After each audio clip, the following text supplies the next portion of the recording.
Hi there, I'm Rebecca and a really warm welcome back to my channel, PumpkinBecki. This week we're back in the square foot garden and I've got a bit of a surprise for you. It was definitely a surprise for me. Let's get started.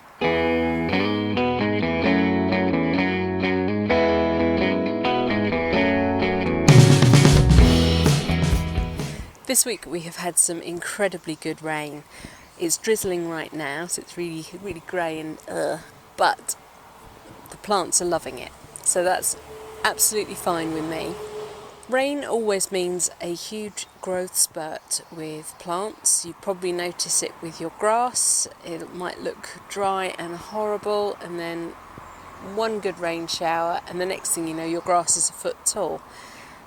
Well, it's the same with ornamentals and vegetables and fruit plants, and they have absolutely loved this week's rain.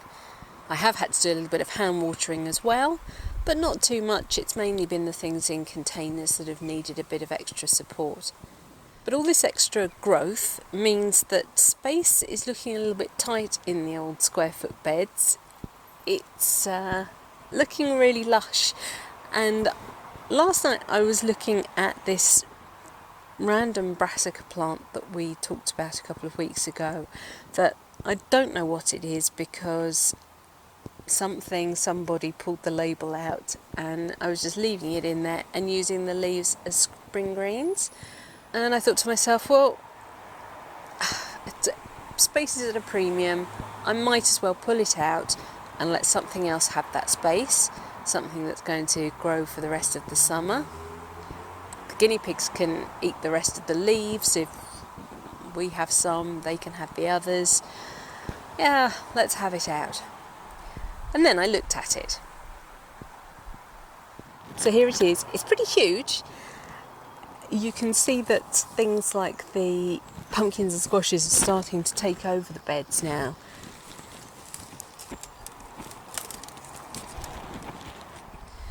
I've just started cutting away some of the leaves, and I want to reveal to you what this actually is, because I now know for sure what it is.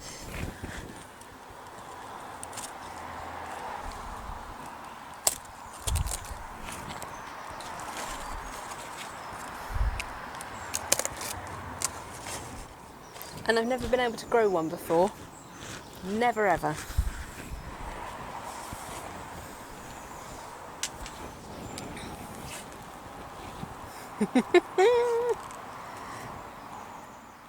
I had absolutely no idea that was hiding in there. I had been checking to see if it was hearting up, see if it was a cabbage. There was nothing.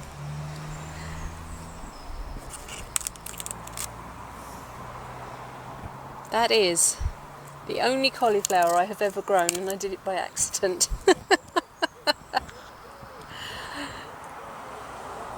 So that's left me with a fantastic empty square that I have got things ready to go into. I am much more prepared this far on in the season with follow-on crops. Earlier in the season it was a bit of a struggle for me, but I'm there now. So here's the square I've just emptied. I did remove the whole root ball, and I'm going to add into here some farmyard manure, which I bought bagged.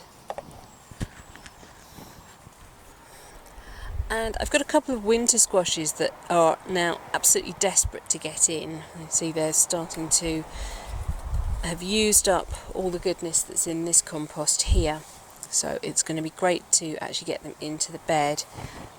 So having added that manure to the square, all I'm going to do is make a hole around the same size as the pot.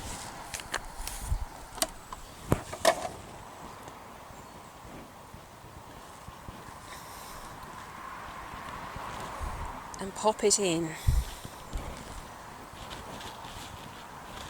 Pumpkins and courgettes and squashes are incredibly hungry feeders. Normally with square foot gardening you would literally just pop some compost in, some multi-purpose compost or some garden compost, but because pumpkins and squashes are such hungry plants, they get so big, as you can see from Crown Prince here, And this is not my biggest crown prince, so you need to make sure that there is plenty of goodness in the soil for them. Now some things aren't doing so well, but I have just had my delivery of Nemeslug, and because it's nice and damp and grey, it's the perfect time to actually apply that to the beds. Before I start doing that, I'm going to do a little bit of a clean up. This bed struggles because we have the fence right up against it, and that makes it a perfect hiding place for slugs and snails. A way to help keep the numbers down a little bit is to remove old leaves. Most plants will push leaves out from the centre of the plant, and the old ones at the sides will fall, and they will start to cover most of the soil up, which prevents light and water getting to parts of the crop.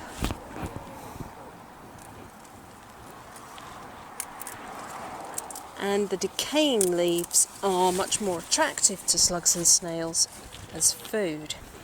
While I'm here, I'm also going to harvest some peas. Not all the pods are full, but you can see the more swollen ones compared to the not swollen ones, so pick the ones that look ready.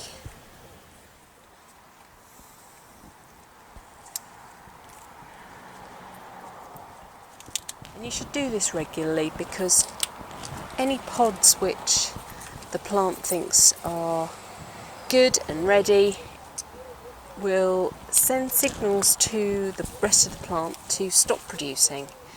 So if you keep harvesting, the plant will continue to produce.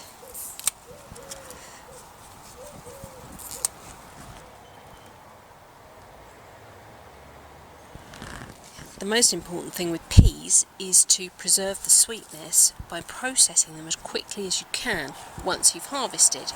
So I have literally run into the kitchen, podded those peas and popped them straight into the freezer to open freeze.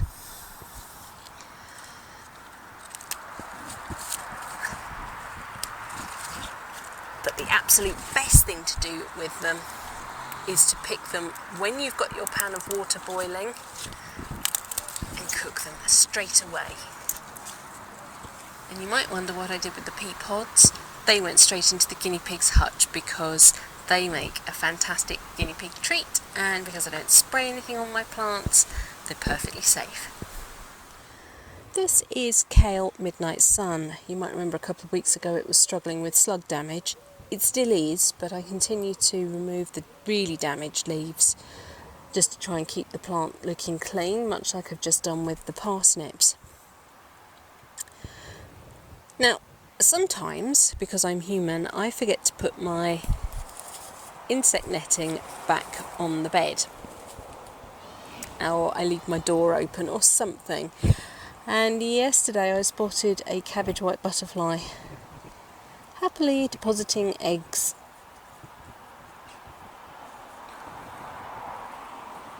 So it's simply a case of going around checking the undersides of all the leaves and looking for the eggs and removing them. And that's what we're looking for. These little creamy yellow dots that poke up from the surface of the leaf, and we just need to rub them off. My spinach completely bolted, and unfortunately my Cavolo Nero got demolished by slugs, so I pulled them out, what was left of them, and I'm going to plant another one of these winter squashes. This is sweet dumplings.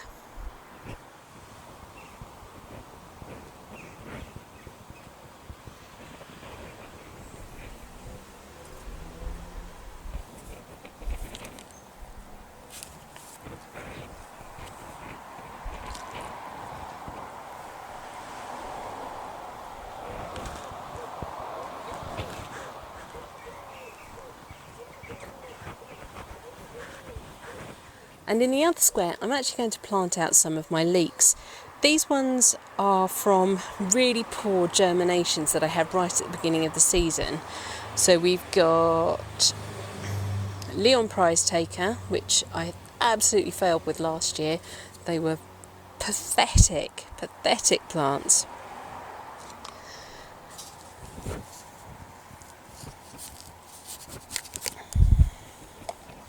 So I've just had these two growing on in a flower pot. Leeks are grown 4 per square. So I've got 2 of the Leon Prize Taker. And you should just gently be able to tease them apart like that.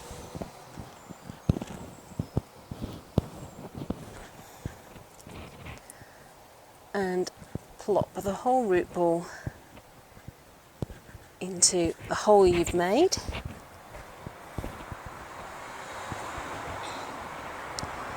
If you want them well blanched, make sure it's a nice deep hole. And then I'm not going to especially backfill those. When I water, the soil will fall back in and the roots will be fine. So that was Leon Prize Taker. And then here I have 3, just about, Neptune. Definitely got 2 and a sad one.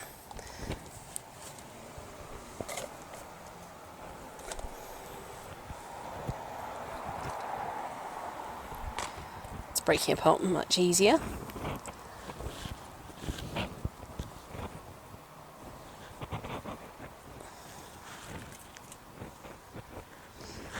Dump it in.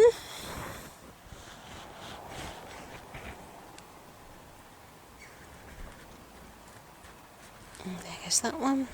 And where'd the baby go? And the baby one was literally nothing. No roots, just top growth. So that one can go on the compost. Now let's have a little catch up with those Hacksnicks carrot planters.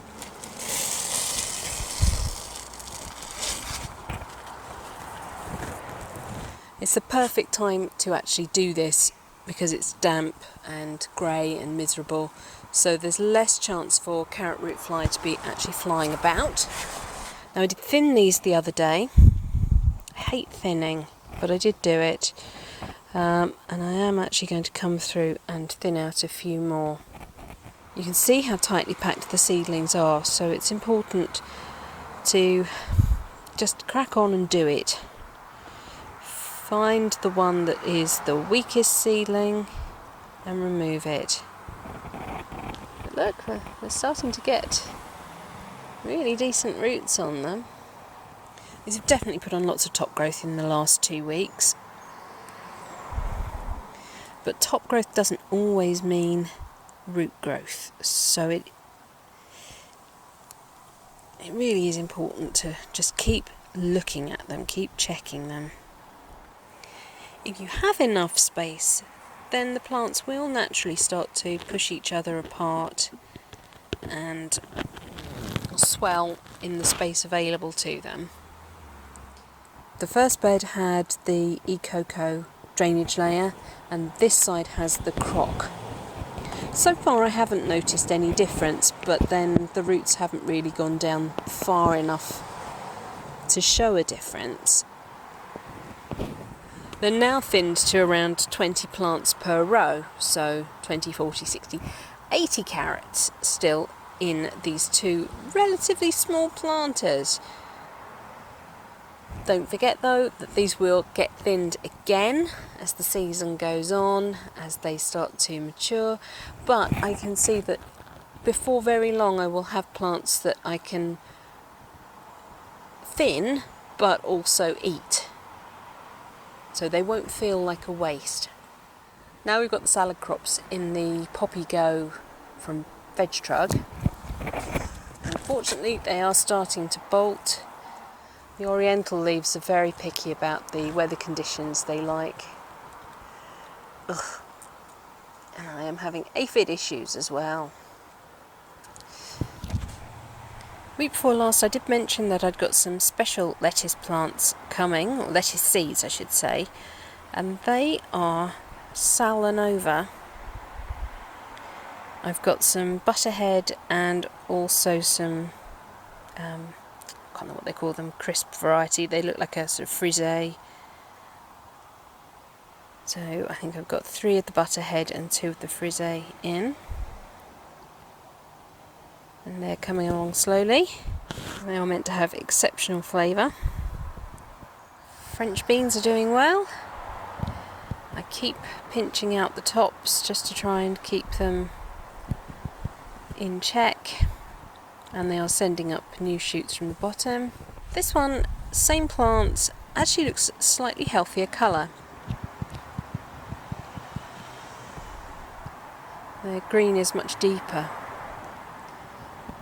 and that's got to the top of that pole already. And the beetroot are coming along nicely.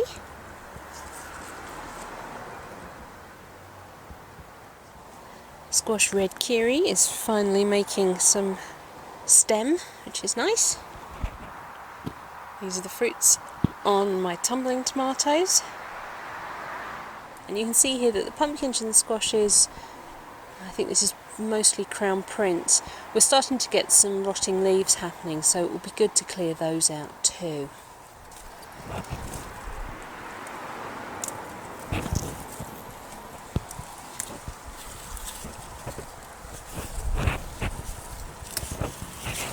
Here is my planter of Runner Bean Crusader. The plants are starting to make some height up the wigwam now, but they're not as tall and luxurious as I'd like them to be. What I've also done is plant 4 beans just down at the bottom in the soil, and hopefully they will also germinate and help bulk out this crop. We've had a couple of pickings off the rhubarb, and there's more to come. We need to get out and pick these raspberries before the mice get them. And it looks like we're going to have a really good harvest of blueberries this year, as long as we get them before the birds do. This is Blue Crop.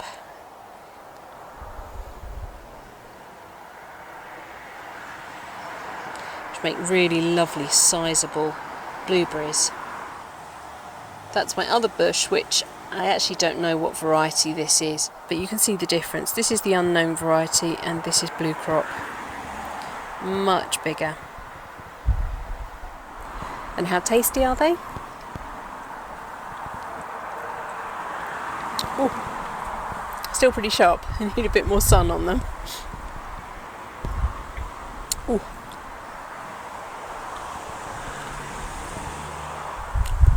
Yeah. More sun, but packed full of flavour.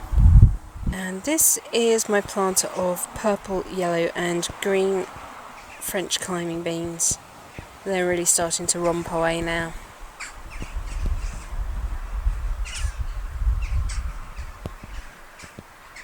And let me just show you how crazy this Crown Prince plant is being.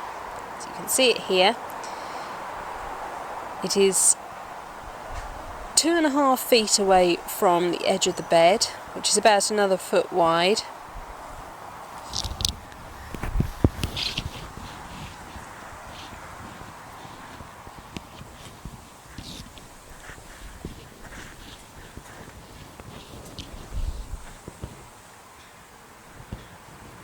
Look at it, it's huge. And it's done all that in about 2 weeks. It's crazy, you can almost see it growing. And you can also see embryonic fruit. There's lots of grapes coming, and they've had their summer prune. And we have quite a few apples on the apple tree. I did help it do a June drop. I may have to do a little bit more. It's certainly struggling with aphids at the moment. And you can see that my sweet corn are really getting tall now. They're much taller than they were 2 weeks ago. They've really appreciated the rain.